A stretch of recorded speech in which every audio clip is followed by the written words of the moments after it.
Hello everyone, welcome back to sort of the In Out Crowd, but it's actually, for the rest of this week, the In Out Crowd Festival. Insert Liza Minnelli jazz hands there. So, as mentioned last night, we are celebrating LGBTQ plus History Month with a cascade of amazing performers, artists in our community, and we are kicking off tonight with the amazing Miss Peaches, who is just getting ready as we speak. Of course, as you can see, I am sticking with my rainbow theme. Tonight I'm going for purple and green in a suit, giving you a sort of drag king eleganza, if you like.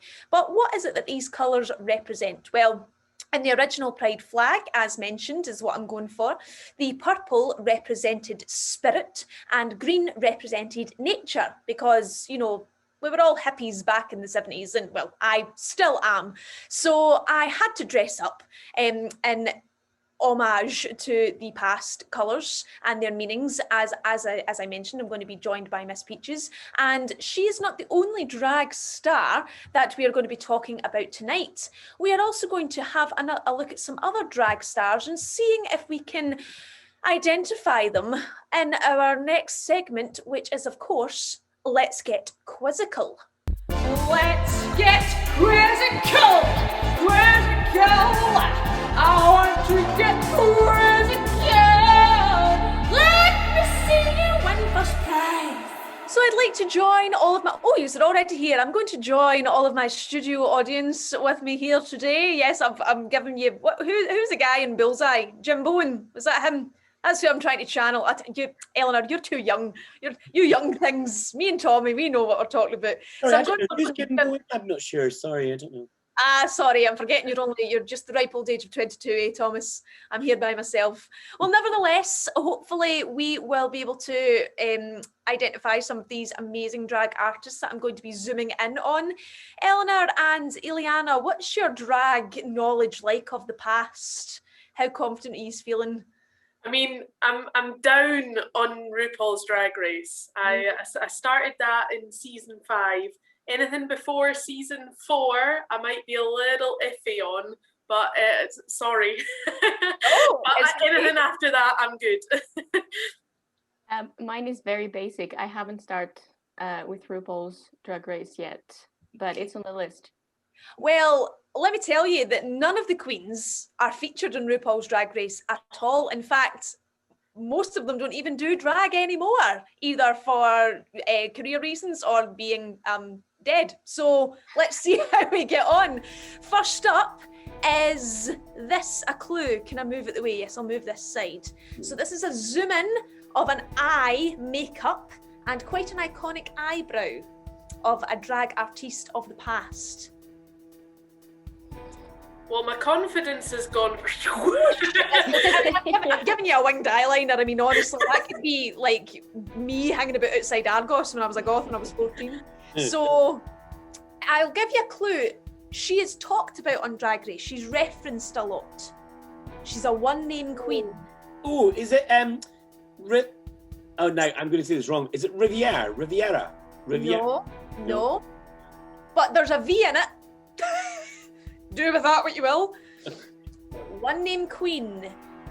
She is godly. She is delightful. Oh yes, they talk about a delight. I know what you're talking about. She's, if you were to, be given some sort of rich chocolate ganache, you might say, "Oh, this tastes." D word, begins with a D. Delicious. Not delicious. Divine. Delightful. Divine! It is Divine, yes. So Divine was one of the original drag superstars of the world. She featured in many films, including those by John Waters as well, who did Pink Flamingos and lots of other fantastic, amazing weird kind of indie movies, and she was best known for being kind of filthy and really punk rock, and I think that says it all there. So Divine, wherever you may be in the afterlife, we thank you for your services to humankind and to drag and to art. Next up, a more of a homegrown queen here. I know this one. Well, I think I know this one. I say that confidently. I don't know if I do. I know this one. Let's see, Eleanor, Ileana, is this giving you any? I'll give you a clue because Tommy apparently just knows. This queen is still working today, but not as a queen, as their out of drag self. Liverpudlian. Glasses. Used to have his own talk show. Tommy, put us out of our misery. It's Lily Savage. It is Lily Savage, who made a bit of a kind of cameo from Ellie Diamond, dressing up as them on last week or week before's Drag Race, depending on when you're watching us and when we're filming us. Lily Savage, again, was a homegrown, probably one of the biggest queens to come out of the UK. I would argue the biggest, but I'm a bit biased because, like, a pure mad lover. She used to host Blankety Blank in the 90s, which I do remember. That was my first introduction to drag, with me and my dad sitting watching Blankety Blank, just going, who is this amazing human? And I always really admire Lily Savage's attitude towards drag, because there was a really famous interview that she gave, and I'll see if I can find the link and we'll pop it in the comments. And she was talking about Drag Race coming to the UK, and she was saying, you know, I love drag of all sorts, but for me, drag is, you know, me dressed up in a pub somewhere, just ranting and raving, and, you know, kind of all that stuff. And I think that that's something that really kind of speaks to us. Eleanor, Tommy, Ileana, is that a style of drag that you like? Do you like the kind of old-fashioned, you know, like kind of comedy, a bit filthy, or are you more into the glamour, kind of gorgeous side of things? I think it's funny. I'm a little bit older. Little bit. I said that quite gently. I'm a little bit older, and that's certainly the drag I kind of grew up with. Is that kind of, you know, the kind of drag artist, like very much in that vein of Lily Savage, about, you know, well, absolute, like that kind of quite British drag kind of look, you know. Which I think has just been amazing about RuPaul's Drag Race in the UK, has been, you know, you've got all this like beautiful, you know, there was a real big thing made about it at the beginning of last season, wasn't it? The first season in the UK. Now, you know, in America, they've got like amazing names, you know, and then in the UK, it's like bag of chips, you know. And I think that it kind of really encapsulates, I think, that kind of drag that I kind of grew up with, about you would go into the pub and you would absolutely, you know, have your bottom handed to you, you know, by this drag queen who would just absolutely kind of tear you apart, but then would kind of casually have a wee drink at the end of the bar, you know. And I know that still goes on, but there was something that just felt very much about, it wasn't necessarily the glamour, there was something about the messiness and roughness of the look as well, that I just think was really rough and ready. So I really appreciate when there's like modern queens who are kind of still bringing that vibe back, that energy still being there, because I think all of it is great, all of it's important, and it shows, you know, the real breadth of talent that we have. Absolutely. I'm kind of the same there, Tommy. I always like a bit of rough around the edges. There's no point in having a diamond, is there? You want that. You want the kind of rare gem. Talking of rare gems, last up is quite a tricky one. Oh no, I do know this one. Oh, do you? Oh, was it the glasses? Was it the wee specs, Eleanor? Just sort of give that away. Yeah, you could tell who was the nerd at school. I was like, oh yeah, me. On you go then, Eleanor. Who is this? Dame Edna. It is the magnificent Dame Edna, yes. So Dame Edna is not based in the UK. Dame Edna was still alive, is Australian. As far as I know, they are no longer doing drag. They have sort of semi-retired. They used to have a talk show, I believe it was on Channel 4, but I don't want to be quoted on that. And again, that was when me and my mom would sit and watch the talk show, and she had the most amazing catchphrase when she would greet people. She would say, do you remember? She would go, hello, possums. And I just remember running around the playground saying hello, possums to everybody, until Janet pulled me aside saying, can you please stop doing that? And that is it. That was our quiz. Give yourselves a wee round of applause. Very, very nice. Now, as well as these fantastic, amazing queens of yesteryear, I suppose, we wouldn't have, as Tommy mentioned, the amazing breadth of drag that we have now had it not been for these queens paving the way. And one of the queens continuing to pave the way in modern day drag in Dundee is Miss Peaches. And we wanted to give Miss Peaches a little bit of a spotlight into just what her drag is, who she is in drag, and why drag is important in our community still today. So for tonight's special guest for our In Out Festival, we have the incomparable, the fabulous, the amazing dancing queen of Scotland, Miss Peaches. Hello. Hello. You know what? I always love a good intro. You know what? I love people bossing me up, because, honey, it doesn't feel like this in the lockdown, honestly. I know. You really lose a sense of self, don't you? Like, see hearing people be like, the dancing queen of Scotland, the incomparable. I'm like, oh yeah, I forgot who I was. Yeah, completely.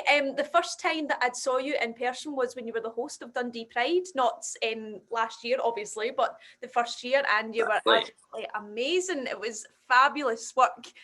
Thank you so much. Thank you.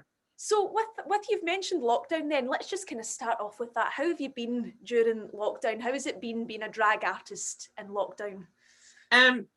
Well, this is the thing. I think every drag queen starts out as a, so to speak, bedroom queen. You know, we all start out doing little, you know, drag looks in our bedroom, and that's really where we all begin to flourish.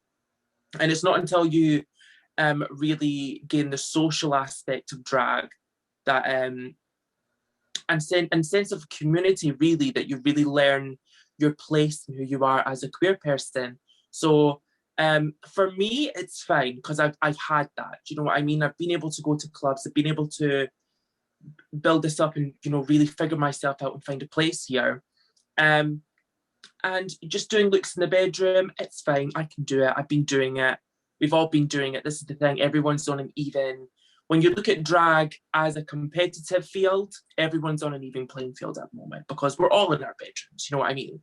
But that aside, I really think about the new drag queens that are sort of starting and that have started over the past maybe, you know, the past year in lockdown. And then even a bit more further than that. I mean, I was a bedroom queen for 6 months before I performed. So I really think of, okay, well, let's look back a year and a half ago. These baby queens, probably in their bedroom for 6 months, hope looking forward to the first performance, then boom, lockdown. Yeah. And I kind of feel for the younger generation of drag queens who they've not had that social aspect yet and that sense of community yet. Yeah, absolutely. Well, that's kind of part of why we're wanting to do this kind of In Out Festival, is just to still be giving people that queer content that they so loved every Friday, Saturday, Sunday night, and they've not been able to have it. So at least we're still getting our dose of Miss Peaches, still getting one of our 5 a day with you tonight. Here we are with a side of some cream hen. Always, here we are. Always. So a little bit about yourself then and your own kind of history of drag. Where did the name Miss Peaches come from? Because it's a fabulous name, like it's great. Well, this is the thing. I don't think there are not many people in the UK start their drag name with a Miss or a Mrs. anymore. Yeah. I think the new generation of drag is all very like, they just want to have one name, like one word. You know what I mean? And I was like, I want to be that I want to have a touch of old school, touch of new school. So the touch of old school is paying homage to, the Miss, the old pageants, because a lot of drag queens back in the day would always start their name with the Mrs. or a Mrs. And then the Peaches part of my name, also modern, comes from a Beyonce song, funnily enough. I know. Anyone who knows me personally, or who's following me at the very beginning of my drag career performing, they'll know I perform Beyonce a lot, and they'll know that I love, Beyonce is my diva, absolutely my diva. And she has a song called Partition. You've probably heard it before. Absolutely. A very sexual song. And she says a lyric along the lines of, he likes to call me Peaches when we get nasty, or something like that. Aye. And I thought, you nasty wee bam. I said, I'll have that. Thank you very much. But stick a miss on it because it's classy, But stick a miss because it doesn't sound as indecent. Yes, indecent. Yes, it's family friendly when there's a miss in front of it. Funny that I'm talking about family friendly when you should see what I get like in my act. Well, that's another thing. So if someone was to come along to a Miss Peaches show, what could they expect on a typical night? I don't know what y'all can expect from other performers, but I know what you can expect from me, and that is some good high energy. I the Instagram bio says all head. I'm the dancing queen of Scotland, and I very much that was a self-proclaimed title, but it's a title that no one else has been able to swipe away from me, and that's the important part. Mm-hmm. I think I found something that I'm good at, and I built my little self off of it, my little brand, so to speak, of being a high energy performer. However, I haven't completely boxed myself, and this is a good advice to a lot of other drag queens. Find your niche, find what you're good at, hone it, build off of it, but never box yourself in it. Mm-hmm. I've also, see through lockdown, it really gave me that opportunity to show everyone else on social media the other aspects of my talent and what I can do. I can do comedy, I can be funny, I can do extravagant looks. But when I was working, before lockdown, I was working maybe 5-6 nights a week doing drag. Yeah. And when you're working 5-6 nights a week, you do what is easiest for you to do. You do the most simple thing. And for me, prior, it was, I love my human hair wigs. This is, see, pre-lockdown, see, if you saw me in this wig, you would have thought, oh my God, that's new for her. Because I always wore very flat, not flat, but, human hair is flat. You know what I mean? Yeah, of course, yeah. I would give I would give like a women realness fantasy. I would dress very skimpy because it's easy and it's comfortable. And I would do my high energy dance routines. And that would kind of be all people would see of me for a while. However, it was on a good level. Don't get it wrong, it was on a good level. But that's all people would see from me for a while. So yeah, when you come to a show, I think in future when you come to a show, you can expect a lot more of a varied pot. Do you know what I mean? More of a mixed brew, love. Aye, we Scotch broth, loads of different veg in there. All the seasonings and pleasonings and sauces. Do you know what I mean? Got to have it. Well, that's something actually. I'm having a little kind of scroll through your Instagram, and one of the pictures that stuck out for me was when you did that Poe from Teletubbies look, and it was just because you are like, it's true when I see your glamour looks. I mean, it's just stunning. It's stunningly gorgeous. Like Thank you. the Kardashians wish. Like, no, it's like there was no chance. But when you can, as you said about not boxing yourself in, you've also got that kind of like the kind of twisty comedy, kind of something unexpected. And I think it just adds another string to your bow when you're able to kind of say, yes, I'm a glorious, stunning woman that can, split and kick and dip, but I'm also able to deliver something a little bit unexpected. And I think that's really good advice, as you say, for the younger queens. Thank you. Yeah, no, absolutely. I do think it's important to show all the facets of yourself, especially now where everything for us. It was actually highlighted on Drag Race this past week. It was weird seeing how disposable our industry is. Yeah. And it's weird seeing how disposable we can be to this mainstream media and mainstream, venue, public performance spaces, that they've kind of proved to us, they've tried to prove to us that they don't need us. So I think, if you've got a talent and you've got an Instagram, what are you waiting for? Show it all, because gal, it'll be gone tomorrow in a heartbeat before you know it. And you don't want to be, looking back when, the whole entire drag world is over, thinking, oh, I wish I did that. I wish I did this. You know what I mean? Play with all the colours, do everything, get the big hair on, put the big outfits on, or vice versa, put the flat hair on instead. You know what I mean? Try everything. Very, very good advice. I think even for people that aren't drag artists, even just for everybody, just if you want to do something, just do it. Wear the wig, wear the hair, wear the suit. Go out there and do it. I've just recently convinced my mum to start wearing extensions. She's loving her life. Yes. I said, hen, your hair's thinning out. I said, your hair's thinning out, get extensions. She said, but I don't. She said, isn't that very fake? I said, who cares if it's fake? Yeah. You're living for you, not anyone else. I said, and do you want to be running about with thin hair? No. I think so that's get your extensions in. Yes. Now, you'd mentioned about kind of the mainstream sort of media. For kind of those of us in the community and the know, we know that drag has always been that kind of punk rock. If I'm going to do what I want to do, dance at the beat of your own drum. But over the last 10, 15 years, it's become much more mainstream, which has been really great to expose more people to the art of drag. But there's also arguably been some cons to that as well. What's your kind of, from a drag artist perspective, how do you feel about drag being pushed more into the mainstream? I love it, don't get me wrong. Love it. There's this beautiful side of it where you get recognition and love and admiration from anywhere. I'm sorry if you hear any background noise. I do, I'm sorry if you hear any of that. You receive all this love now that you probably wouldn't have received 10 years ago. Mm-hmm. These days a drag queen will post a photo on Instagram and it becomes a new makeup trend. Yeah. 10 years ago, that wouldn't have happened.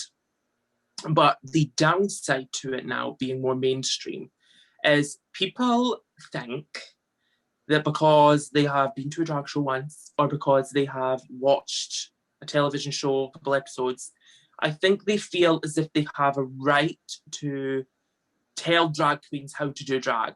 Mm-hmm. People love to now, social media as well is a big part of this also. I would say above anywhere else, drag has become more mainstream on social media than anywhere else. The trends are copied a lot. And I think people, and it's as you say, drag queens were always the punks, drag queens were always the rock stars. We didn't give to, you know, we did what we want, we said what we want when we wanted to say it and when we wanted to do it. However, within reason, you know. Yes. No one was out here being, well, I imagine some people were, but you know, we weren't out here being racist and none of that. Do you know what I mean? We were just really just asserting ourselves, speaking our mind and doing what we want. Whereas nowadays, people really hold drag queens to this celebrity height, and they expect us to be very politically correct, and they expect us to be nice. Do you know what I mean? Yes. 10 years ago, if you'd bumped into a drag queen in the middle of a club and you touched her hair, she would have slapped you across the face. And rightly so. Absolutely slapped you.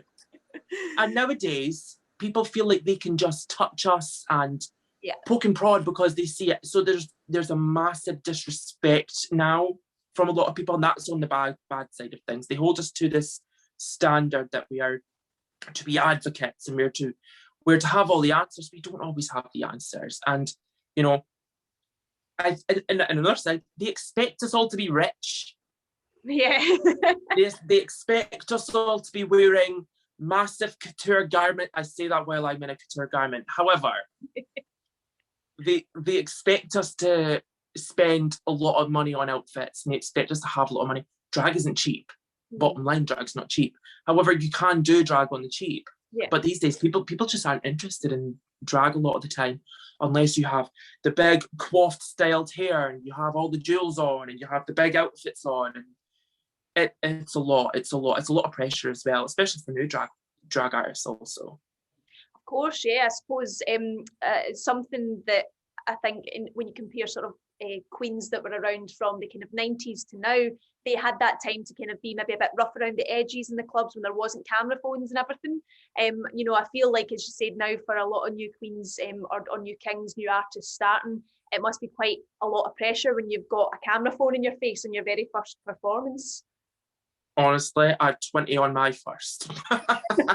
You know what I mean, though? And we all love it. We wouldn't do drag unless we loved it from the jump. However, sometimes people do steal your joy a little when they are. I mean, there's been times where I've been, you know, after a gig and I've been in a takeaway shop and you know, you've got the gay boys who think they know everything and they're like, oh, there's a rip in your tights. Oh, I can see a thread hanging. Oh, your heel's a bit like they will tear you apart and you're like, hold the bus. Where are you getting this expectation of drag? Just because you see drag on the TV at this level, these queens took out loans to have brand new tights and beautiful heels. Honey, I'm doing this as a local girl, so I appreciate it. Even me sat here now and people watching, they won't know what goes into it. And I think, see your local drag artists that are doing the damn thing and they are looking immaculate and their hair's gorgeous and they're doing their own hair, they're sewing their own outfits, they're doing everything. You know, those, you really need to hype them up and don't criticize them, because honestly, they're going above and beyond what a lot of other drag queens would be doing. And, you know, drag kings, vice versa. Drag queens, kings and things, all of that above. Here, absolutely. And without our, as you say, their kind of local artists, that's what got drag to be of the mainstream now. And you know, it's sometimes I feel like just totally personal, I feel like kind of local is used as almost like an insult or like a kind of a criticism. But I mean, I don't know how you feel about that, but for me, like kind of my local scene was Glasgow and I loved it. It was incredible. You would go into a bar in Polo or in Delmonico's, you wouldn't know what people were going to come up with, and it was amazing. For me, I don't take local as an insult. I actually take local as a compliment, because for me, it's like, beauty is in the eye of the beholder. Of course. It's very much that. So to me, the term local to me all means something different to me as what it means to everyone else. But for me, it's not enough to just be someone that looks good. To me, a local drag artist is the full package. They're someone who, they're on the mic, not on the mic, because not every drag queen hosts, but this is just my definition. And because I view myself as more of a local queen. Even if one day I'm not a local queen anymore, I'll still very much hold myself to the local queen standard of, don't be letting it slip, because these local gals are turning looks, and they're turning the performances, and they're still nice, and they still have the patience to deal with every single person in the room. Do you know what I mean? Yeah. A lot of the people who are not local anymore, I'm not pointing fingers, I'm just saying, they don't do that. They don't have the time for it. They think looking pretty is good enough, and they could stand on the stage and walk from side to side, and they think that they are. No, the local girls is where the real talent lies. So I do not take local as an insult one little bit. 100%. I love how you phrased that as well, because I'm right there with you. With regards to sort of, if we want to talk about Drag Race, just from what I've heard kind of other queens saying, how does it feel when you hear a fan saying, oh, you're giving me Tatiana, oh, you're giving me Katja, oh, you're giving me, Adore? Does that how does that feel as a drag artist? Do you not mind being compared to others, or is that something that stirs a bit of I mean, I think it's down to the person. I Yeah. mean, it happens to me a lot of the time on TikTok. I have a bit of a following on TikTok, and people comment on my videos a lot, being like, "Oh my god, yes, give me India Farah," or they like to, one person I vividly remember, one person said, Gigi Good out of drag, Alexis Mateo in drag. And to me, I think Alexis Mateo is a stunning drag queen. Yeah. She's flawless. However, I just couldn't help but feel it was a little bit of a dig. And I was like, I can't stand when they do this, because it's, and my reply to him was, no, I Miss Peaches, because there's only one Miss Peaches.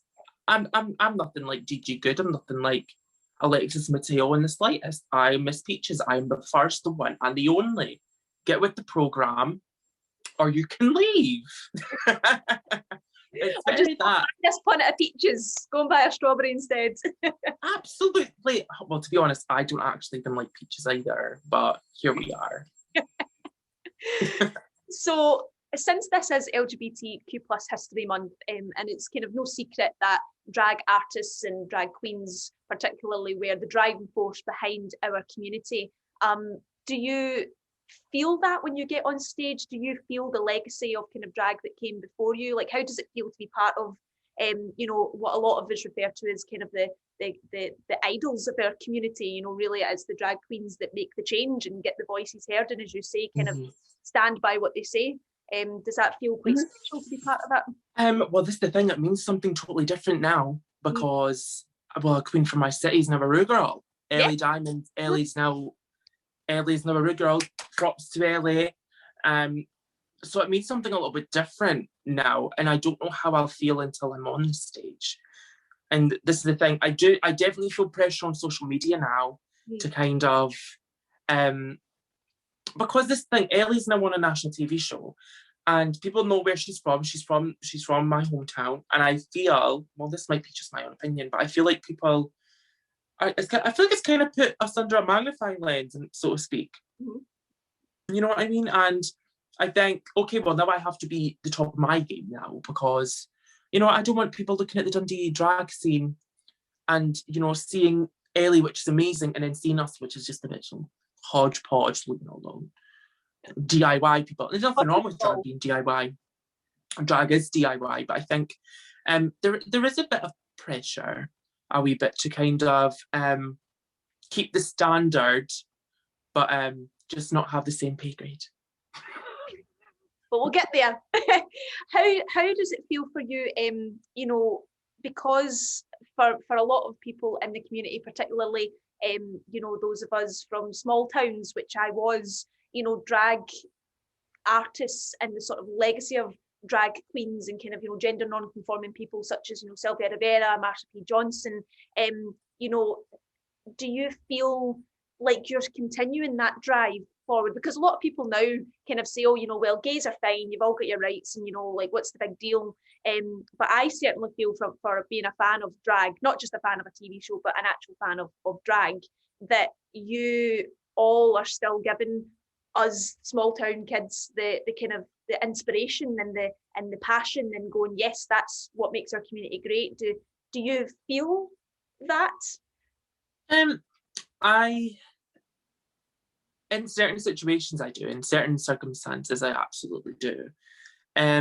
You know, when I was at Pride, I definitely felt like I was, you know, playing my part and paying my dues to the queer community. That's really when you feel it, when you're hosting a show, when you're doing the show, when you're providing a space for these people to exist and thrive in a room with no judgment or no fear. That's when I feel like I'm doing my part. I feel like I'm doing my part when I'm on stage at Pride, and I'm, you know, putting the message out there to, you know, all 14,500 people. But other than that, I do realise I do have a platform on social media, and there are a lot of younger people who follow me. I do get messages, quite a lot of people, you know, saying that how much I'm an inspiration to them, and it feels like a weird comment to take for me. I didn't grow up with that dynamic where people would just come to you and tell you something fabulous about yourself. I didn't grow up like that. So, you know, the past 3 to 4 years of me doing drag, I'm still learning how to take that compliment of people saying, you know, you've helped me so much, you're an inspiration to me. And I don't know what to say to it. Yeah, I'm so grateful, I'm so thankful, don't get me wrong, like, it's the utmost gratitude. I just don't know how to respond to it, because it feels, you're like, whoa, because you kind of feel it, do you know what I mean? And you're like, damn, there really are people watching me and really taking into account what I do and how I conduct myself. But on the flip side of that, drag queens have always been the pioneers for that. But not just drag queens, also trans women, trans men. And I think trans women and trans men in the community are a lot of the time overlooked. Same as non-binary people. And I think drag queens, you know, cisgender men in wigs, not all drag queens are that, but the majority are. And I feel like a lot of them get a lot of the glory for stuff that maybe they've not always done. Because the cisgender gay men, not all the time, a lot of the time, they tend to be a tad bit misogynistic. And so do drag queens a lot of the time. I think, and I know you probably think, oh, wow, how ironic is that? You're dressing up as a lady and you're misogynistic. You would be so surprised at the stigmas that some drag queens carry with them. And I think it's just about calling people out doesn't have to be a bad thing. Calling people out doesn't have to be you're cancelled. Calling people out can literally be a wee message to say, hey, I don't think you're maybe carrying yourself right. I think you can maybe look at this a bit differently. Give someone something to think about. Give someone a bit of food for thought and question them. There's nothing wrong with being questioned, and there's nothing wrong with questioning yourself. I don't doubt for 1 second that everyone doesn't have the best intentions. Everyone probably does have the absolute best intentions. But whether that is showing in your actions and your words or not, that's a different story. And there's nothing wrong with being corrected on it. I think a lot of people take it as, I'm being called out, it's the end of the world, I'm cancelled. No, you're not cancelled. People just want to see, maybe take a bit more accountability for, you know, things you do, things you say. Give credit where it's due, aka a lot of the time, trans non-binary people, and keep it moving. Everyone's doing the part. Everyone can do their part. Oh, sorry, you cut out for a wee bit there, but I got it. Sorry, it was just a wee bit of a delay, but absolutely. One more thing then. What advice would you give to little baby Peaches, maybe 6 months before she started? Oh, Hi, thrown you in. feel like you're sitting there with a photo of me going, what would you say? What would you say to little baby Peaches? What would I say? I would say, get out of your head a lot of the time, because I'm a very anxious person. I seem to think that everyone else is holding the same magnifying glass up to me as what I'm doing to myself. So I micromanage every single move, every single thought, every single word that I post online. I scrape over it so finely, because I just seem to think people are like that on me. And 9 times out of 10, they're not. I would really just tell myself, stop worrying. Do you learn how to style wigs faster? You know what I mean. Learn more than 2 dance moves quicker than what you did. And just, I don't think I did anything wrong. I would say just keep it you. Because when I came in the drag scene, I still am really nice. It's the thing. Not many people will ever have a really bad encounter to say about me, unless you've came at me in ill intentions first, then you got it back, and to that I'm not sorry. But this thing, I'm never not nice to people. I'm always nice to people. I always give people a chance. Everyone gets chances with me, you know, until you prove me otherwise. You know, I'm your friend. I'm your girl. You can come to me. We can have a chat. If you want to talk something out, we'll talk something out. And I've always been that way. I've always been a loyal queen. I've always been a hardworking queen. So I would just tell myself just to do that, because I've only been performing for just over 3 years. So I've really only been in the drag scene for 3 years. And that is still considered relatively really new compared to a lot of the other drag queens in Scotland who are at the same level as me. I am the newest. And I think I've got to where I've got because of that. And I'm very proud of myself. So I would say, keep doing what you do, love. Well, we're also very proud of you, Miss Peaches. You're doing not only Dundee proud, but the entire of Scotland proud. And if anyone is sitting watching saying, oh, I quite fancy going to a Miss Peaches show, do it, because you will not be disappointed. If people do want to follow you and such, where can they find you? You can find me on Instagram at official Miss Peaches. You can find me on TikTok at Miss Peaches Official. You can find me on Twitter at Miss Peaches EOI, because EOI hen. I don't really post YouTubes anymore, but you can find me on YouTube at Miss Peaches Drag. You can find me on Facebook at Miss Peaches Drag also. I think I covered it all. I think so. I think so. And you can catch me on Real Live from the bins. Not for another few months, but you will be there once we're back. Honestly, you can take the gal out the scheme, you can't take the scheme out the gal. We wouldn't want to, and we wouldn't want to. So Miss Peaches is also performing a little something for us as well. So we will say thank you very much to Miss Peaches for now, and we will be back with a short performance. Stick around. The Miss Peaches sensation. It's time for Miss Peaches to slay the stage.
me tell you, it's been so long since I've been to a live drag show, and I'm sure everyone else watching and in the studio audience is feeling exactly the same. That was just what I needed to get me through the rest of this week. Miss Peaches, thank you so much for your time. We really appreciate it.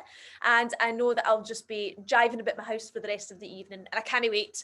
Thank you again to everyone watching. Please do tune in tomorrow afternoon when we are having a chat about LGBTQ+ education in schools with two teachers from Dundee Schools Downfield Primary and Braveview High School.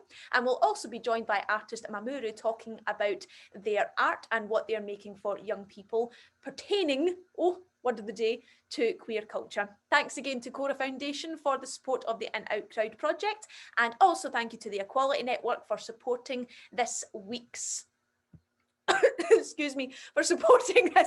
my gosh, right at the end, I could have waited another 20 seconds, for supporting this week's LGBTQ+ history event.